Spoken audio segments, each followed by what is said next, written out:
Boa noite, queridos irmãos, queridas irmãs. Bem-vindos ao Encontro Luiz Sérgio. Na noite de hoje, estudo da obra Cascata de Luz.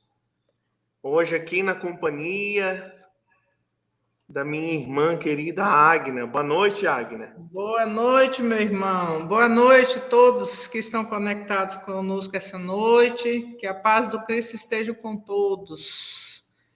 Muito bom estar aqui com vocês e com você, meu irmão. Maravilha. Então, minha irmã, vamos fazer nossa prece, iniciar nossas atividades. Hoje eu faço a prece inicial, tá bom? Tá bom. Convidamos a todos para nos unir nossos pensamentos, nossos corações, nos ligando ao coração augusto do Divino Mestre. Senhor Jesus, bondoso e amado Mestre, abençoa, Senhor, nosso encontro dessa noite, nosso estudo dessa obra que nosso irmão Luiz Sérgio, junto com Dona Irene Pacheco Machado, materializaram e que traz tantos ensinamentos para todos nós. Abençoe todos que estão conosco, conectados, estabelecendo a tua paz e tua harmonia, Senhor, junto a cada um. Sê conosco, Mestre, hoje e sempre. Graças a Deus. Graças a Deus. Ok, Agna, hoje o tema, pesquisando os apóstolos do Espiritismo. E aí o Luiz Sérgio, antes de chegar propriamente nos apóstolos, ele visita uma casa, né? Onde as pessoas lá só sabiam brigar. Coitado, diz que o presidente da casa era perseguido, a ponto do Luiz Sérgio falar assim que deu vontade de materializar lá entre eles para poder passar um sabão naquelas pessoas. E aí a gente lembra, né, quantas e quantas pessoas já não passaram nas casas espíritas com esse perfil, né? Briga. Olha, eu já conheci alguns trabalhadores não, alguns frequentadores que tinham uma memória extraordinária, chegavam assim, qualquer pergunta do Livro dos Espíritos, você falava o número, ele era capaz de falar a pergunta e a resposta. Estudavam muitas obras, tinham lá que liam um livro a cada 3 dias. Mas pensa numas criaturas cri-cri. Questionava tudo, um deles, né, falava que Moisés era um charlatão. Ele se referia a Moisés como um charlatão. Então, às vezes, ele não fazia trabalho nenhum na casa espírita, mas toda reunião pública ele estava lá e, às vezes, alguns palestrantes ficavam até com medo quando aquele senhor estava lá na palestra. Por quê? Porque ele era muito estudioso, tinha muito conhecimento, só que, tal como o Luiz Sérgio fala aqui na obra, ele usava esse conhecimento da maneira que lhe convinha, a interpretação que ele queria dar, e ele era muito bom na retórica. Então, as pessoas ficavam muito intimidadas quando aquele senhor estava na palestra. E aí, um dia, um palestrante estava fazendo a palestra, e aí ele no meio ele tinha um hábito de, no meio da palestra, interferir na fala do palestrante. E aí ele interferiu na fala do palestrante, e aí ele falou assim: meu amigo, muito bom, muito boa a sua observação, mas qual o trabalho que você desenvolve? Ele: trabalho? Eu sou marceneiro. Ele falou: não estou falando do trabalho profissional, não. Estou falando do trabalho que você desenvolve na casa espírita. Ele: não desenvolvo o trabalho na casa espírita, não. O trabalho que eu desenvolvo é aprimorar meus conhecimentos. Eu estudo. Aí começou a falar: já li não sei quantos 1000 e tantos livros, eu leio um livro a cada 3 dias, não sei o quê. Aí o palestrante pacientemente falou assim: nossa, é uma maravilha isso, mas o que adianta ter tanto estudo e não ter nenhuma prática? Nossa Senhora, mas aí dessa vez teve a famosa invertida, né? Porque ele chamou a atenção daquele homem que ele podia ter todo o conhecimento do mundo, mas se ele não colocasse em prática, e especialmente ele que tanta crítica tinha às casas espíritas, aos trabalhos, se ele não trabalhasse, as observações dele eram profundamente vazias. Então, a gente tem muitas pessoas com essas características. E Humberto de Campos, estou lembrando aqui, eu achei que o capítulo ia ser muito pequeno, que eu não ia nem ter assunto. Tem um capítulo, tem um texto do irmão X, Humberto de Campos, que depois passou a assinar como irmão X, que ele fala sobre os TBC. TBC é a turma da boa conversa, né? Que fala e não faz nada. Então, Luiz Sérgio deparou aí com a realidade daqueles que falam, não fazem nada e ainda criticam aqueles que tentam fazer alguma coisa dentro da casa espírita. E hoje em dia a gente vive uma onda assim, Agna. Existe uma turma que diz que tem um pensamento progressista e que tenta modernizar a doutrina espírita. Mas, como nós sabemos, a doutrina espírita ela é mais que moderna, né? O Livro dos Espíritos ele é atualíssimo. A obra da psicografia de Chico Xavier é atualíssima. Embora tenha quem critique Emmanuel por ele ter uma encarnação como jesuíta. Mas ele, né, é um pensamento atualíssimo, um pensamento cristão. E nós precisamos desse pensamento. Então, a doutrina espírita, a modernização que a doutrina espírita precisa, é a modernização dos seus adeptos se reformarem, né, se melhorarem e passarem a ser aqueles que vão poder verdadeiramente contribuir com a sua propagação. Os espíritas, que se dizem espíritas, eles têm, como o livro aqui vem falando o tempo todo, né, se tornarem humildes, deixarem de ser orgulhosos, egoístas e realmente internalizar os conhecimentos evangélicos, espíritas e botar em prática. Porque só ficar no conteúdo e na fala e criticando os outros, apontando erro, isso aí não adianta nada, né? Isso aí só cria celeumas e confusão dentro da casa espírita. No caso do exemplo aqui, esse presidente que, segundo consta, que era um espírito bem mais evoluído, né? E tinha maior paciência com esses que queriam derrubá-lo. E esses, por causa do orgulho, não aceitavam, né? Eles queriam mudar uma coisa que estava certa. Como você disse, tem muita gente querendo modernizar, achando que a doutrina ela está ultrapassada, e não está. A doutrina, o Evangelho de Jesus e a doutrina espírita, que é o cristianismo redivivo, é e sempre será moderno, né? O que falta é a nossa reforma íntima, de cada um de nós, né, Alexandre? Nós precisamos lutar com toda a força, com toda a nossa fé, com todo o nosso empenho contra esses monstros que existem dentro de nós, que é o orgulho e o egoísmo, né? Que é o orgulho, ele é o pai de todas as outras mazelas que existem dentro de nós, a vaidade, o egoísmo, e etc, etc, né? A gente precisa extirpar isso de nós e nos reformar e realmente nos tornar espíritos, pessoas melhores, seres humanos melhores, sair dessa encarnação, quando voltar para a parte espiritual, pelo menos um pouco melhor, né? E não pior do que aqui chegamos. E mais a gente que se diz espírita, que temos essa doutrina maravilhosa. E nós sabemos que nós recebemos muito. Então, muito será cobrado de nós, né? Então, vamos prestar atenção. Em Agna, ele coloca uma frase aqui, ele fala, na verdade, é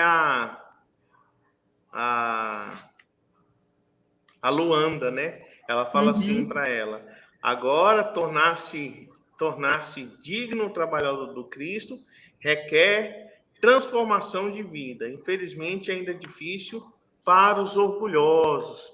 Então, em vez de ficar criando contendas, com rusgas, com confusões, vamos empreender essa energia em nos tornarmos alguém melhor, que vai ser muito mais vantajoso, não só para a casa espírita, para a doutrina espírita, como principalmente para si próprio. Às vezes, a falta do que fazer, né, a falta de uma ocupação, leva essas pessoas a ficarem confabulando, criando teorias e se colocando na condição daqueles que criam dificuldade para o projeto de progresso da casa espírita, né? É verdade. E aí, seguindo, né, o capítulo, eles voltaram lá para o educandário e o Luiz Sérgio se separou do grupo e foi para uma biblioteca lá do educandário, né? Essa biblioteca, pelo que ele descreve, é a biblioteca, né? Maravilhosa. Naquela época, esse livro é de 90 e quanto, Alexandre? 91. Ele já falava em computador de última geração, que acho que hoje que nós temos, né? Ele já falava lá, que apertava lá o que ele queria e aparecia na tela. Hoje, acho que muita gente não tem uma internet com essa velocidade, né? Nós não temos ainda essa velocidade da internet. Mas naquela época, lá no mundo espiritual, ele já tinha. Ele foi pesquisar sobre os apóstolos do Espiritismo. E aí, o primeiro que ele buscou foi o Paul Giber. Eu nem conhecia esse Paul Giber, aí eu fui buscar, ver, né, quem foi. Esse Paul Giber, ele foi um médico muito famoso, francês, que foi um pesquisador dos fenômenos espíritas. E ele estudou bastante os fenômenos espíritas, fotografou materialização, e ele escreveu 2 obras falando sobre os fenômenos espíritas. Muito interessante. E ele estudou também, ele fez uma dissertação sobre a origem do espiritismo, as fraudes que existiam no espiritismo, as investigações de William Crook. William Crook, ele foi um grande cientista inglês, que foi químico e físico. Ele contribuiu para a descoberta do raio-x. Ele foi um dos maiores químicos ingleses, né? Descobriu o elemento químico. E ele também foi um grande investigador dos fenômenos espíritas, do espiritismo. E no final, esse Crook, ele falou que assim, ele escreveu uma obra escrita Fatos Espíritas, né? Que ele escreveu a materialização de um espírito que ele presenciou. E esse Crook, ele diz que não deixa dúvida quanto o poder extraordinário que possui o espírito. E que ele, diante dessa verdade, ele afirmou convicto: não digo que isso é possível, mas é um fato real. E a partir desse momento, esse cientista famoso, esse químico inglês, ele se tornou um verdadeiro espírita e passou a defender a doutrina espírita. E esse Paul Giber, ele pesquisou todas as investigações desse William Crook. E ele, infelizmente, ele não se tornou um espírita, porque, apesar das obras dele virem confirmar os fenômenos espíritas, né, junto com Ernesto Bolzano, acho. Ernesto Bolzano, Crise da Morte. Ele morreu muito cedo. Ele morreu cedo. Ele teve um acidente lá em Nova York. Ele caiu de um cavalo e morreu aos 50 anos. Então, ele não continuou a obra dele. Mas ele foi um aluno predileto de Pasteur, né? Ele era um cara super inteligente que se interessou pelos fenômenos e deixou 2 obras muito interessantes que eu estava dando uma olhada nas introduções, falando sobre os fenômenos espíritas. E depois, o Luiz Sérgio puxou. Oi. Me permite uma piada. Fala. Isso aí foi eu que pesquisei na internet, né? Eu tudo bem, mas sabia desse Paul Giber, né? Quando voltou para o plano espiritual, aí chega um amigo dele, bate no ombro dele, né? Fala: e aí, Paul, se tornou um grande espírito? Ele: não, caí do cavalo. Mas deixou o legado dele, deixou a contribuição dele. Ele deixou o legado dele. Deve ter reencarnado depois, já como espírito, é um trabalhador sério aí. E o segundo Luiz Sérgio, ele é muito amado pelos espíritas, viu? Então, o livro dele foi muito estudado pelos espíritas, né? Então, e aí o Luiz Sérgio, no seu supercomputador, ele puxou o nosso querido Leon Denis, né? O Leon Denis, você pode muito bem falar aí do Leon Denis, né? O nosso grande continuador ele foi, depois que o Allan Kardec desencarnou, ele foi o continuador do espiritismo, da doutrina espírita, né? Ele defendeu a doutrina espírita com unhas e dentes, escreveu muitas obras, tem várias obras do Leon Denis. Ele tinha muita afinidade com a Federação Espírita Brasileira, né? O Leon Denis. Ele viveu muitos anos, até velhinho, ele viveu até 1927, parece, quando ele faleceu, já estava velho. Ele até participou da inauguração lá na França, da Federação Espírita Internacional, onde eles queriam tirar o aspecto religioso do espiritismo, e ele não aceitou, brigou feio, não aceitou de jeito nenhum. Mesmo ele já estava bem idoso, e logo depois ele faleceu, em 1927 ele faleceu, né? Desencarnou. Mas Leon Denis, ele foi considerado o apóstolo do espiritismo, né?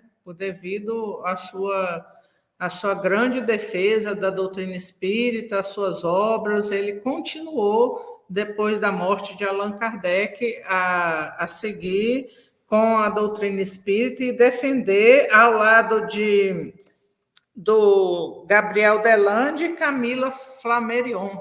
Foi ao lado desses dois aí, eles seguiram com a doutrina espírita. Né? Isso é uma parte da história aí da doutrina espírita. E o Luiz Sérgio fala que todos nós devemos ler os livros, né, do Luiz Sérgio. Ele cita algumas obras aqui, né? Depois da morte, o problema do ser, do destino e da dor, o porquê da vida, do invisível, e etc, etc. Ele tem vários livros, né, o Leon Denis.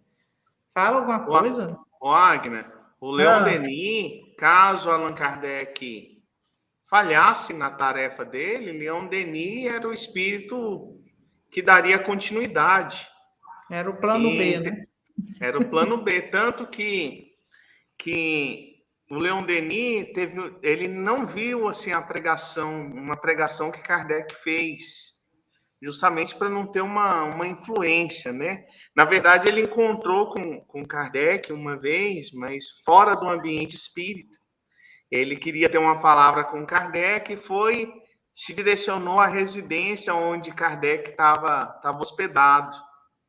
E lá ele encontra o Kardec apanhando cerejas, né? Fala que estava em cima da árvore, colhendo cerejas para sua amada Amélie Gabrielle Boudet, sua esposa. Então, esse foi o encontro de Leon Denis com o senhor Hippolyte Leon Denis Rivaio, com Allan Kardec. E aí, assim, a obra de Leon Denis ela é tão importante que a conversão de Eurípides Barçanufo para o espiritismo, ela foi por conta de uma obra do Leon Denis. Né? Foi o Leon Denis ganhou o livro do tio dele, E aí, lá em Sacramento, tinha uma colina, ele subiu, Eurípides. Ele subiu para essa colina e passou a noite inteira lá lendo, se não me engano, não sei se foi no Invisível, eu não lembro mais qual foi a obra. E aí, no outro dia, ele, ou depois da morte, foi um desses aí, ele pega e vai, né, para as autoridades católicas declarar, né, a sua conversão ao espiritismo. Então, esses baluartes da doutrina espírita, esses grandes espíritos contemporâneos de Allan Kardec, Gabriel Delany, ele fez aquele célebre discurso no sepultamento do corpo de Allan Kardec, né? O bom senso. Ele se referiu a Kardec como bom senso, e Gabriel Delany foi um astrônomo, né? Fenomenal, deixou obras grandiosas. Então, naquela época, vários foram os que puderam contribuir, que estavam na ciência, quebrando um pouco desse paradigma, né? Ou se volta para a ciência, ou você está para a religião, né? E aí vem esses cientistas quebrando essa corrente, né? E se dedicando. O próprio Blaise Pascal não se converteu ao espiritismo, porque não tinha espiritismo, mas apesar de ser um cientista brilhante, chega um momento da vida dele que ele dedica, né, ao próximo, à caridade, à religiosidade. Então, essa ideia de que ciência e religião não andam separadas, ela, ao longo do tempo, vem sendo desconstruída por muitos cientistas que exerceram a sua religiosidade. Mas é interessante, Agna, que essa tecnologia que o Luiz Sérgio apresenta aí de 30 anos atrás, imagina hoje como é que não deve estar essa biblioteca que ele estava, né? Com quanta tecnologia, com quanta coisa mais moderna ainda que não deve ser apresentada lá. E ele já falava em computadores, porque a gente já conhecia, já tinha ideia de computadores, né? Porque antes ele falava em tela, mas já existia computador lá, mas ele nem podia falar para a gente, porque a gente não tinha essa ideia de computador para nós aqui ainda, né? Nos primeiros livros dele. E voltando lá, o Crook, ele também, o Crook, né? O William Crook, o Sir Crook, lá o inglês, ele queria que a ciência andasse lado a lado com a religião. Por isso que ele foi estudar os fenômenos espíritas, que ele não se conformava da religião e a ciência serem opostas, né? Foi por isso que ele foi estudar. E ele chamou os médiuns e colocou assim, ele falou, vai ter que ser desse jeito, porque se não for assim, eu não quero. Aí todo mundo fez do jeito que ele quis e ele comprovou os fenômenos espíritas, e foi assim bem interessante lendo a história dele, né? E ele era um cara assim bem... O pessoal da ciência não gostava muito dele, não, mas ele era um cara bem enérgico, e o que ele acreditava, ele levava em frente e não queria nem saber. Ele foi muito criticado a hora que ele se tornou espírita e defensor dos fenômenos espíritas, né? E passou a escrever e defender a doutrina espírita também. Então, o Leon Denis, como você disse, ele foi muito importante e é até hoje a sua obra, né?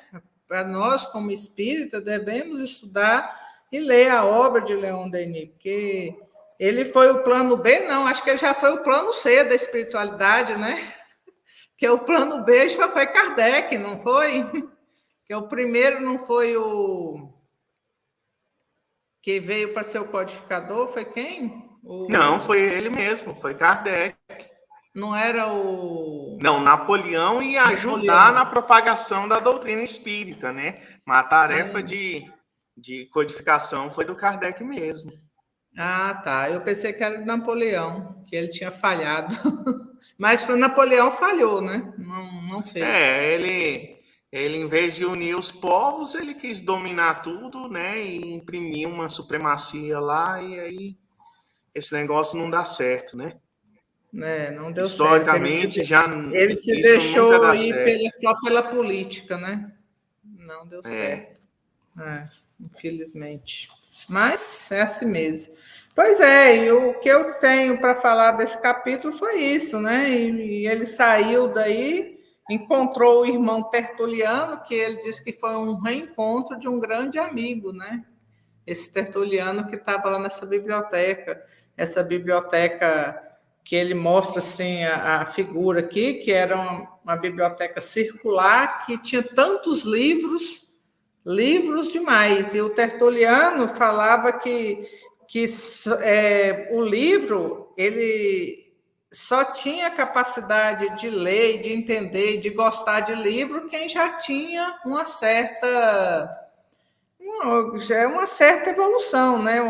Para entender a beleza do livro, porque não era para qualquer um, né? Porque tem a pessoa que ele fala assim, né?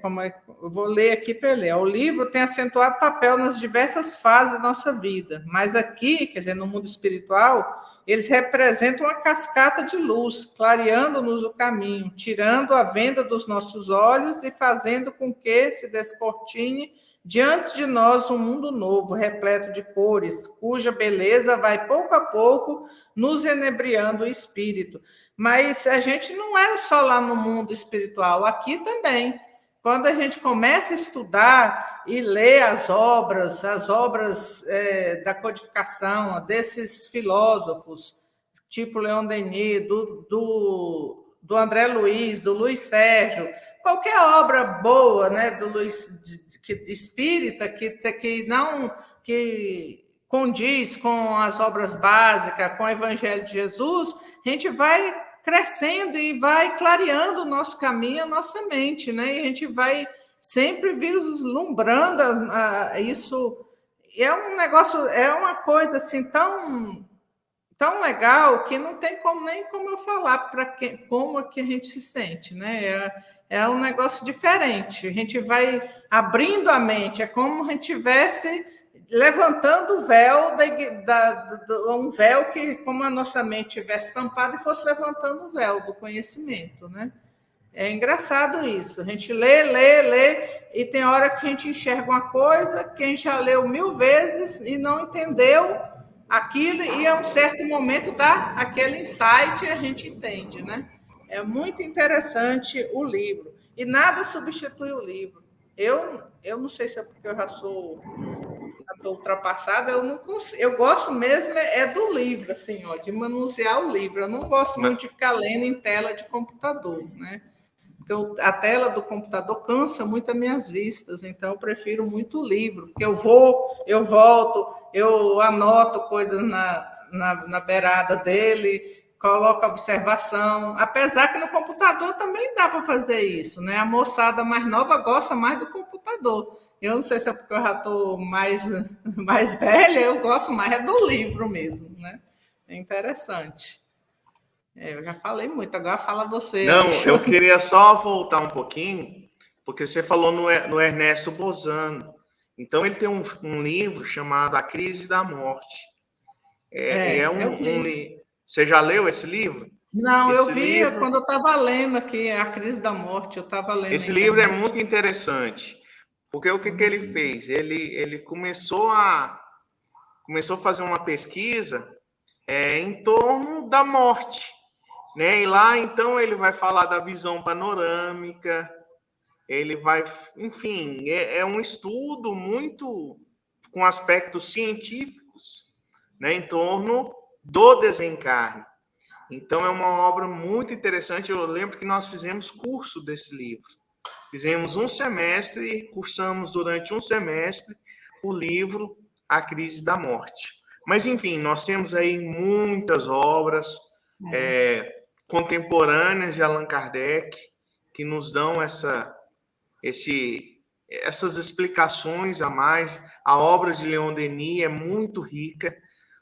Leon Denis tem uma obra sobre a arte, que é extraordinária.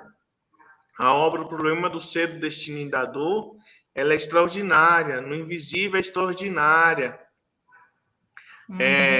Acho que tem Espiritismo e Cristianismo, se não me engano, ou Cristianismo e Espiritismo. Cristianismo e Espiritismo. Cristianismo e Espiritismo. É uma obra extraordinária. Então, a gente tem uma fonte muito, muito grande para nós bebermos e saciarmos essa sede do nosso espírito, que precisa desses conhecimentos para nos tornarmos pessoas melhores. Não só beber dessa fonte, mas principalmente como nos transformar e passar a viver essas verdades. Tanto que o Luiz Sérgio leu a introdução do livro, Cristianismo e Espiritismo. Ele falou aqui que leu a introdução, Cristianismo e Espiritismo. Pois é isso aí, gente.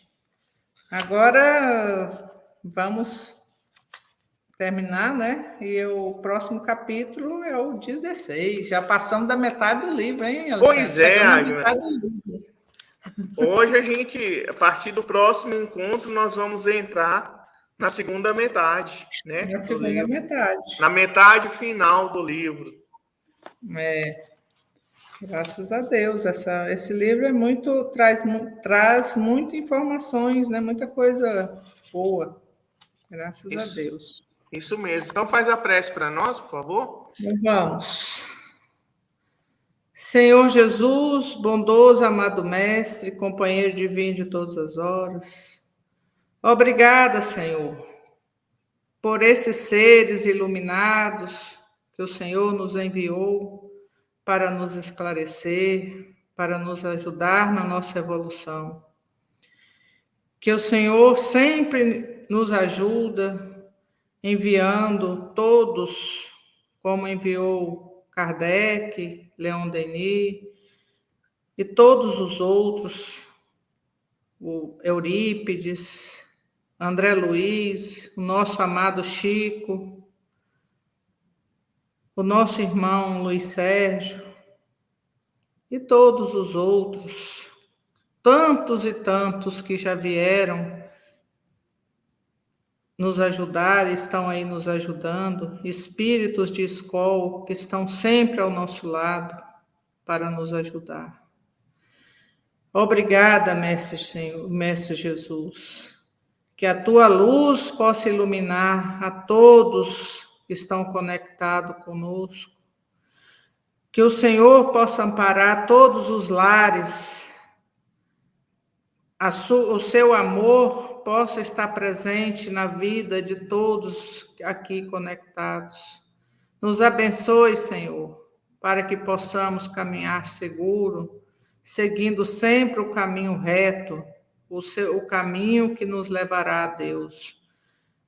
Que nós possamos ter força, Senhor, para fazer a nossa reforma íntima, abandonar o homem velho e nos tornar cada dia um homem novo, um ser melhor. Obrigada, Senhor. Em teu nome, assim terminamos o nosso estudo da noite, dando graças a Deus. Que assim seja. Graças a Deus. Então, agradecemos a companhia de todos que estiveram conosco. Tenham todos uma excelente noite, um grande abraço e muita paz. Boa noite, muita paz a todos. Tchau. Até a semana que vem.